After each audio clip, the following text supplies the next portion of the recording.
아멘. 우리는 지금 솔로몬의 건축 이야기를 살펴보고 있습니다. 성전은 이스라엘 역사에서 가장 거룩하고 중요한 장소였습니다. 솔로몬은 이 위대한 건축물을 짓기 위해 최고의 재료와 기술을 동원하였습니다. 열왕기상 7장 전체는 성전의 웅장함과 아름다움을 세세히 기록하고 있으며 우리가 읽은 본문인 13절부터 22절까지는 두 개의 놋기둥에 관하여 기록하고 있습니다. 그리고 그 이름에 관하여도 설명하고 있습니다. 원래 본문은 26절까지이면서 놋바다에 대한 기록도 포함하고 있지만 오늘은 특별히 성전 입구에 세워진 이 두 기둥에 초점을 맞추어서 말씀을 나누고자 합니다. 솔로몬은 이 중요한 놋 작업을 위해 당시에 최고의 놋의 대장장이었던 히람을 두로에서 불러옵니다. 우리 13절과 14절 말씀을 같이 읽어보겠습니다. 13절, 14절입니다. 시작. 솔로몬 왕이 사람을 보내어 히람을 두로에서 데려오니 그는 납달리 지파 과부의 아들이요 놋의 대장장이라. 이 히람은 모든 놋일에 지혜와 총명과 재능을 구비한 자이더니 솔로몬 왕에게 와서 그 모든 공사를 하니라. 하나님께서는 거룩한 성전을 짓는 일에 비록 이방인이라 할지라도 그에게 주신 뛰어난 기술과 재능을 귀하게 사용하였습니다. 이는 하나님께서 하나님 나라를 세우고 하나님의 일을 이루는데 다양한 사람들의 다양한 은사를 사용하신다는 것을 알 수가 있습니다. 우리 각자에게 주신 지혜와 재능, 총명, 그것이 크든 작든 세상적인 기술이든 영적인 은사든 우리가 그것을 기꺼이 하나님의 영광을 위해 드린다면 가장 가치 있게 쓰임받을 수 있음을 기억해야 합니다. 이제 히람이 만든 성전 입구의 두 기둥을 살펴보겠습니다. 본문은 성전 입구 양쪽에 세워진 두 개의 거대한 놋 기둥을 묘사합니다. 15절에 따르면 한 기둥의 높이는 18규빗, 약 8.1m이고 둘레는 12규빗, 약 5.4m입니다. 16절은 기둥 꼭대기에 기둥 머리의 높이가 5규빗, 약 2.25m라고 기록합니다. 이 기둥 머리는 매우 정교하게 장식되었습니다. 전체 높이가 약 10m가 넘는 이 두 기둥은 성전의 웅장함을 더하는 인상적인 구조물이었습니다. 성경학자들에 따르면 이 기둥들은 성전 건물의 지붕을 받치는 구조적인 역할보다는 상징적인 의미를 위해 세워졌을 가능성이 높다고 이야기합니다. 성전 입구에 세워진 이 기둥들은 성전에 들어오는 모든 사람에게 어떤 메시지를 전달하고 있습니다. 그리고 그 메시지는 기둥의 이름에 담겨 있습니다. 우리 21절 말씀을 함께 읽어보겠습니다. 21절입니다. 시작. 이 두 기둥을 성전의 주랑 앞에 세우되 오른쪽 기둥을 세우고 그 이름을 야긴이라 하고 왼쪽에 기둥을 세우고 그 이름을 보아스라 하였으며, 오른쪽 기둥의 이름 야긴은 그가 세우실 것이다 라는 의미입니다. 왼쪽 기둥의 이름 보아스는 그에게 능력이 있다라는 뜻입니다. 이것을 한마디로 말하면 그의 능력으로 세우신다라는 말입니다. 성전 입구의 두 기둥은 하나님의 임재와 이스라엘과 맺으신 하나님의 언약 관계를 의미합니다. 오직 하나님 자신에 의해 굳게 세워지고 그 모든 힘과 능력의 근원이 하나님께만 있음을 선포하고 있습니다. 성전에 들어서는 사람은 누구나 이 이름을 보며 하나님과 우리가 하나님의 관계 안에 서 있고 이 관계를 하나님이 견고하게 세우시겠다라는 것을 기억하게 됩니다. 성전이 두 개의 상징적인 기둥으로 하나님의 세우심과 능력을 선포하듯 한 민족에게도 그리고 한 사람의 인생에도 그것을 지탱하는 기둥들이 있습니다. 알퐁스 도데의 짧은 소설 마지막 수업이라는 책이 있습니다. 프랑스의 작은 마을의 어느 봄날 어린 소년 프란츠는 늦잠을 자다 학교에 지각을 합니다. 그런데 학교 가는 길이 심상치가 않습니다. 마을 어른들이 모여서 서로 수군거리는데 모두들 얼굴이 몹시 어둡습니다. 프란츠가 교실에 가자 쥐죽은 듯 교실은 조용하기만 했습니다. 그리고 교실 뒤에는 어른들이 서 있었습니다. 그리고 마침내 선생님이 입을 열었습니다. 오늘이 프랑스어로 수업하는 마지막 날입니다. 독일이 프랑스를 침공해 내일부터 프랑스어 수업이 법으로 금지되었다고 했습니다. 내일부터는 독일어만 사용해야 하며 새로운 독일 선생님이 부임할 것이라는 내용이었습니다. 선생님은 침착하게 마지막 프랑스어 문법 수업을 시작했습니다. 장난꾸러기 아이들도 말이 없고 뒤에서 잠잠히 듣는 어른들도 침묵하지만 그들의 눈가가 붉게 물들어가고 있었습니다. 그들은 프랑스어가 사라지는 현실을 비통하게 받아들이고 있었습니다. 수업이 끝날 무렵 선생님이 칠판에 마지막 글을 썼습니다. 프랑스 만세. 아이들도 어른들도 말없이 눈물을 흘리고 있었습니다. 수업이 끝났습니다. 어린 소년인 프란츠는 자리에서 일어나 문을 나가면서 결심합니다. 언젠가 프랑스어를 다시 마음껏 쓰고 가르칠 날이 오기를 바라며 그 언어를 가슴속 깊이 간직하겠다고 다짐하며 짧은 소설이 끝이 납니다. 이 소설은 일제강점기를 경험한 우리 한국인들에게 감명을 주는 소설입니다. 이 소설은 언어와 이름이 한 민족의 정체성을 지탱하는 중요한 기둥임을 생생하게 보여줍니다. 우리 역사 안에도 일제강점기에 학교에서 일본말로 수업을 듣고 일본 이름으로 불리던 때가 있었습니다. 창씨 개명과 우리말 말살 정책이 있었습니다. 우리 조상들은 격렬하게 저항했습니다. 왜 저항했던 것입니까? 이름과 고유한 말, 이것이 바로 민족이라는 집을 지탱하는 근본적인 기둥임을 알았기 때문입니다. 나의 이름이 일본어로 바뀌고 언어도 일본어로 바뀐다면 한국인이라는 정체성과 뿌리를 찾기가 어렵게 될 것입니다.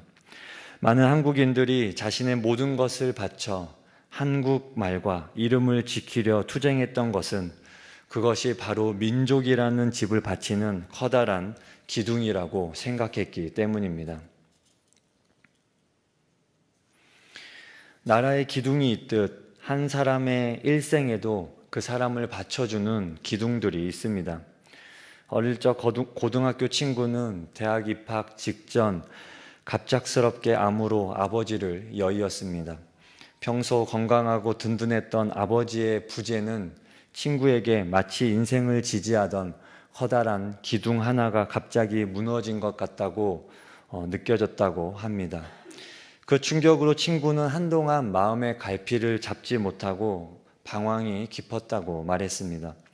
가족, 건강, 재정, 안정적인 직업, 신뢰하는 관계, 젊음, 이 모든 것이 우리의 삶을 지탱하고 의미를 부여하는 소중한 기둥들입니다. 그러나 안타깝게도 이러한 기둥들은 아무리 튼튼해 보여도 시간이 흐르고 예상치 못한 인생의 소용돌이가 닥치면 흔들리거나 금이 가고 때로는 무너지기도 합니다. 최근 도로가 갑자기 꺼지는 싱크홀 사고가 여러 곳에서 일어나고 있다는 기사를 보았습니다. 멀쩡하고 단단해 보였던 도로가 갑자기 꺼지는 모습을 봅니다. 과거 삼풍백화점이나 성수대교 붕괴 사고처럼 우리의 삶에 안전하다고 견고하다고 생각했던 것들이 어느 날 갑자기 무너질 수 있음을 보여줍니다. 지진이나 갑작스러운 사고, 예고 없이 찾아오는 질병, 사랑하는 이의 갑작스러운 죽음 같은 것들이 일어납니다. 우리가 의지하는 기둥들이 무너질 때면 우리의 일상이 얼마나 연약하고 부서지기 쉬운 것인지 깨닫게 됩니다. 평범하고 무탈한 하루가 얼마나 감사한 것인지 나이가 들어가면서 더욱 절감하게 됩니다. 성전 입구의 야긴과 보아스 기둥은 바로 이러한 인간적인 기둥들의 연약함과 대비되는 궁극적인 진리를 선포하고 있습니다. 우리의 삶을 지지하는 기둥들이 금이 가고 부서지고 무너지는 날에도 결코 부서지지도 무너지지도 않는 기둥이 우리 영혼에 있습니다. 시편 11편 3절 4절에 다윗이 고백합니다. 터가 무너지면 의인이 무엇을 하랴? 여호와께서는 그의 성전에 계시고 여호와의 보좌는 하늘에 있으며 그의 눈이 인생을 통촉하시고 그의 안목이 그들을 감찰하시도다. 삶의 기반이 흔들리고 무너지는 절망적인 상황 속에서도 다윗은 무너지지 않는 하나님의 보좌, 영원하신 하나님을 바라보았습니다. 솔로몬의 영광스러운 성전도 결국 무너졌고 우리 인생의 가장 빛나던 견고함들도 언젠가 무너질 수 있지만 우리를 향한 하나님의 뜻과 계획 그리고 그분께 있는 능력은 결코 무너지지 않을 것입니다. 이것이 바로 야긴과 보아스라는 이름이 우리에게 주는 영원한 소망의 메시지입니다. 히브리서 6장 19절이 말씀합니다. 우리가 이 소망을 가지고 있는 것은 영혼의 닷 같아서 튼튼하고 견고하여 휘장 안에 들어가나니 말씀합니다. 우리가 이 소망을 가지고 있다고 말합니다. 이 소망이 무엇입니까?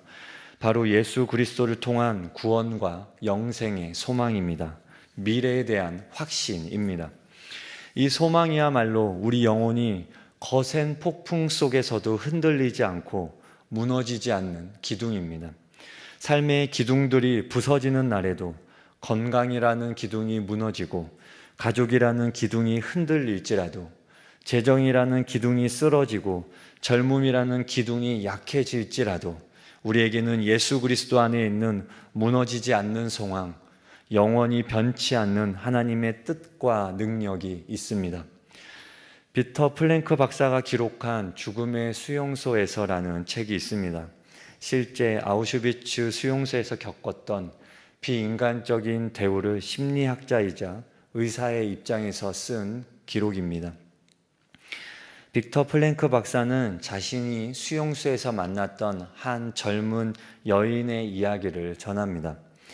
박사는 수용소에서 사람들을 진료하였습니다. 그때 죽어가는 한 젊은 여자를 보았습니다. 약도 절대적으로 부족하고 인력도 부족한 상황에서 상태가 나쁜 사람들은 밀려나서 돌봄에서 제외되었습니다. 박사는 죽어가는 그녀에게 해줄 수 있는 것은 없었지만 의사로서의 마지막 본분으로 그녀에게 말을 걸었습니다. 젊은 여자는 자기가 며칠 안에 죽을 것이라는 것을 알고 있었습니다. 말을 걸었을 때 그녀는 아주 명랑했습니다. 그녀가 말합니다. 나는 운명이 나에게 이렇게 엄청난 타격을 가한 것에 대해 감사하고 있어요. 그 전에 나는 제멋대로였고 정신적인 성취 같은 것에 대해서도 진지하게 생각해 본 적이 없었거든요. 그녀는 창밖을 가리키며 이렇게 말했습니다. 여기 있는 이 나무가 내 외로움을 달래주는 유일한 친구랍니다. 박사가 창문을 통해서 바라보니 밤나무 가지 한 개와 그 위에 피어있는 꽃 2송이 뿐이었습니다. 저는 저 나무와 자주 이야기를 나눈답니다. 박사는 그녀의 말을 어떻게 받아들여야 할지 몰랐습니다. 박사는 걱정스러운 표정으로 그녀에게 나무가 대답을 하는지 물었습니다. 그녀가 말합니다. 물론이지요. 나무가 이렇게 대답해요. 내가 여기 있단다. 내가 여기 있단다. 나는 생명이야. 영원한 생명이야. 모든 외부적인 기둥들이 무너지고 육체의 기둥마저 무너지고 있는 상황에서 이 여인은 밤나무라는 연약한 존재를 통해 무너지지 않는 소망의 기둥을 발견했던 것입니다. 이것은 마치 야긴과 보아스 기둥처럼 세상의 어떤 흔들림 속에서도 하나님이 여기 계시며 그분 안에 영원한 생명이 있음을 발견하고 붙드는 모습을 보여줍니다. 지금 혹시 우리의 인생의 기둥이 무너진 것 같아 마음 아파하고 계십니까? 내가 원했던 삶의 모습과 지금의 현실이 너무 멀게 느껴져 낙심하고 좌절하고 계십니까? 괜찮습니다. 우리의 모습이 보잘것없어 보이고 때로는 한숨만 나와도 괜찮습니다. 터가 무너질 것 같아도 괜찮습니다. 하나님은 하늘 보좌에 영원히 계시며 우리를 향한 하나님의 뜻과 계획은 결코 무너지지 않습니다. 우리의 삶을 지탱하던 기둥이 부서질지라도 야긴과 보아스 기둥이 우리에게 있습니다. 하나님이 친히 세워가실 것이라는 믿음과 그분께 모든 능력이 있다는 믿음, 이 두 가지가 무너지지 않는 기둥이 세상 끝날까지 우리의 영혼과 삶을 든든하게 지탱하며 지켜주실 것입니다. 하나님은 우리의 무너진 터 위에도 친히 오셔서 하나님의 뜻을 세우시고 우리의 연약함 가운데 하나님의 놀라운 능력을 나타내실 것입니다. 이 무너지지 않는 기둥, 야긴과 보아스를 굳게 붙들고 삶의 어떤 폭풍과 무너짐 속에서도 흔들리지 않는 소망 가운데 힘차게 살아가는 저와 여러분 되시기 바랍니다.